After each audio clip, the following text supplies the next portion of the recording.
दोस्तों, आरएसएस के 100 साल पूरे होने पर मोहन भागवत का भाषण सुनकर लगता है कि यह कोई उत्सव नहीं बल्कि भय का इजहार था। जब कोई संगठन 100 साल पूरे करता है तो जश्न होना चाहिए, लेकिन यहाँ चिंता है, डर है और अनजाना खौफ है। वजह है जेन जी। जी हाँ, वही नई पीढ़ी जो अब दुनिया भर में तख्त उलट रही है। नेपाल, बांग्लादेश, श्रीलंका, यहाँ तक कि पेरू जैसी जगहों पर भी इस पीढ़ी ने सत्ता को हिलाकर रख दिया। और आरएसएस को डर है कि कहीं यही हवा भारत में भी न चल पड़े। मोहन भागवत ने अपने बयान में साफ साफ कहा कि हिंसक परिवर्तन अराजकता लाते हैं, लेकिन असल बात है, सबसे बड़ा डर इस बात का है कि परिवर्तन तो होगा ही, फर्क इतना है कि वह शांतिपूर्ण होगा या उग्र। और अगर जेन जी का गुस्सा फूट पड़ा तो यह संगठन और इसकी राजनीतिक शाखा दोनों ताश के पत्तों की तरह बिखर जाएंगे। भागवत जानते हैं कि पिछले 100 सालों में आरएसएस ने कई तूफान झेले हैं, लेकिन आने वाला तूफान सबसे खतरनाक है, क्योंकि यह युवाओं का है। अब आप सोचिए, 100 साल पुराने इस संगठन की सबसे बड़ी कमजोरी क्या है? इसका बूढ़ा होना। शीर्ष पर बैठा हर चेहरा, हर पदाधिकारी, हर नेता, सब बुजुर्ग हैं। यह संगठन बुजुर्ग के सहारे चल रहा है और उसी तर्ज पर देश की सत्ता भी बूढ़ों के कब्जे में है। लेकिन बाहर की दुनिया में नई लहर उठ रही है। लद्दाख, बेंगलोर और देहरादून जैसे इलाकों से लेकर अंतर्राष्ट्रीय स्तर तक युवा कह रहे हैं, इनफ इज इनफ। यही आवाज़ आरएसएस के लिए सबसे बड़ा खतरा है। मोहन भागवत ने हिंसक परिवर्तनों का हवाला देकर युवाओं को परोक्ष रूप से चेतावनी दी, लेकिन सच्चाई यह है कि इस चेतावनी में छुपा डर साफ झलक रहा था। वे जानते हैं कि आज का युवा व्हाट्सएप यूनिवर्सिटी का कैदी नहीं है। यह पीढ़ी सवाल करती है, चुनौती देती है और झूठे नैरेटिव को तोड़ देती है।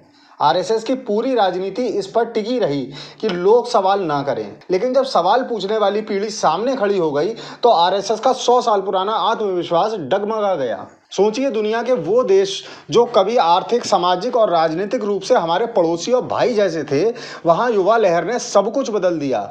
नेपाल में राजशाही टूटी, श्रीलंका में गोटाबाया राजपक्षे भाग खड़े हुए, बांग्लादेश में छात्र आंदोलन ने हुकूमत को हिला दिया, पेरू जैसे देशों में भी यही हुआ। और भागवत को डर है कि अगर भारत में यही खेल शुरू हो गया तो यह बदलाव आरएसएस की किताबों या शाखाओं से रोका नहीं जा सकेगा। भागवत की सबसे बड़ी दिक्कत यह है कि आरएसएस बूढ़ों का क्लब बन चुका है। वहां पर कोई 20-25 साल का नहीं दिखता।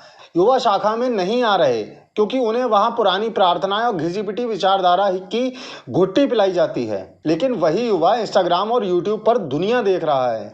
वह समझ रहा है कि सत्ता पर कब तक बूढ़े बैठे रहेंगे। उसे नई लीडरशिप चाहिए, नई सोच चाहिए, और यही सोच आरएसएस के 100 साल पुराने ढांचे को हिला रही है।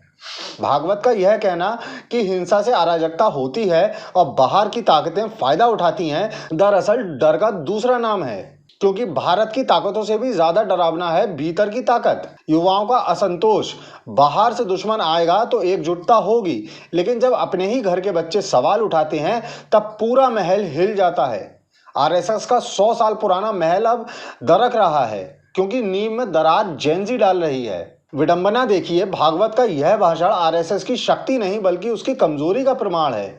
अगर संगठन इतना मजबूत होता तो वह 100 साल पूरे होने पर युवाओं को गले लगाता, उन्हें अपने साथ जोड़ता। लेकिन यहाँ उल्टा हो रहा है। युवाओं को डराने की कोशिश हो रही है। यह डर इस बात का सबूत है कि आरएसएस को समझ आ गया है कि अगला 100 साल उनका नहीं होगा, यह अगला 100 साल युवाओं का होगा, और यह संगठन उसकी शुरुआत से ही घबराया हुआ है। अब जरा सुन लेते हैं कि भागवत ने क्या कहा। उन्होंने कहा कि हिंसक परिवर्तनों से अराजकता की स्थिति बनती है।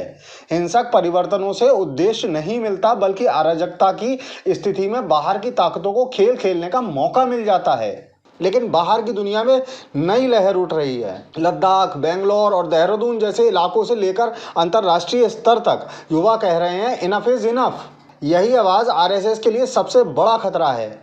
मोहन भागवत ने हिंसक परिवर्तनों का हवाला देकर युवाओं को परोक्ष रूप से चेतावनी दी, लेकिन सच्चाई यह है कि इस चेतावनी में छुपा डर साफ झलक रहा था। वे जानते हैं कि आज का युवा व्हाट्सएप यूनिवर्सिटी का कैदी नहीं है। यह पीढ़ी सवाल करती है, चुनौती देती है और झूठे नैरेटिव को तोड़ देती है। आरएसएस की पूरी राजनीति इस पर टिकी रही कि लोग सवाल ना करें, लेकिन जब सवाल पूछने वाली पीढ़ी सामने खड़ी हो गई तो आरएसएस का 100 साल पुराना आत्मविश्वास डगमगा गया। सोचिए, दुनिया के वो देश जो कभी आर्थिक, सामाजिक और राजनीतिक रूप से हमारे पड़ोसी और भाई जैसे थे, वहाँ युवा लहर ने सब कुछ बदल दिया।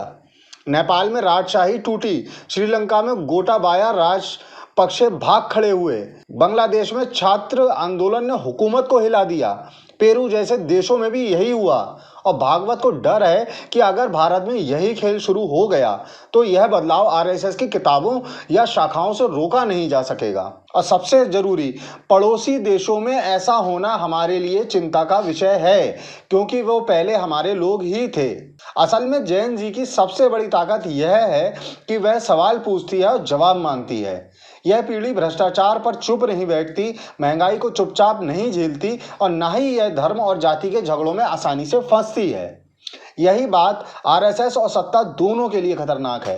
वे जानते हैं कि अगर यह पीढ़ी पूरी तरह सड़कों पर उतर आई तो 100 साल का यह साम्राज्य केवल कुछ दिनों में धाराशाही हो जाएगा। तो दोस्तों, आरएसएस के 100 साल का जश्न एक तरह से भय का उत्सव बन चुका है। मोहन भागवत के भाषण में छुपा संदेश साफ है। पुराने लोग डरे हुए हैं क्योंकि नई पीढ़ी बदलाव चाहती है। यह बदलाव हिंसक हो या शांतिपूर्ण, यह आने वाला समय तय करेगा। लेकिन इतना तय है कि भारत अब बूढ़ों के हवाले हमेशा नहीं रह सकता। जैन जी इस देश का भविष्य है और आरएसएस जानता है कि यह भविष्य उसकी पकड़ से बाहर जा रहा है। यही वजह है कि 100 साल पूरे होने पर जश्न से ज्यादा संगठन की घबराहट सबके सामने आ गई। पूरे दुनिया का अभी तक का इतिहास देख लीजिए, जब से ये उथल पुथल वाली तथाकथित रिवॉल्यूशंस, क्रांतियां आई, किसी क्रांति ने अपने उद्दिष्ट को प्राप्त नहीं किया। राजा के खिलाफ फ्रांस की राज्य क्रांति हुई, उसका परिणाम क्या हुआ? नेपोलियन बादशाह बन गया, वही राजतंत्र कायम रहा। इतनी सारी तथाकथित साम्यवादी क्रांतियां हुई, सब साम्यवादी देश आज पूंजीवादी तंत्र पर चल रहे हैं, जिसके खिलाफ क्रांति हुई थी।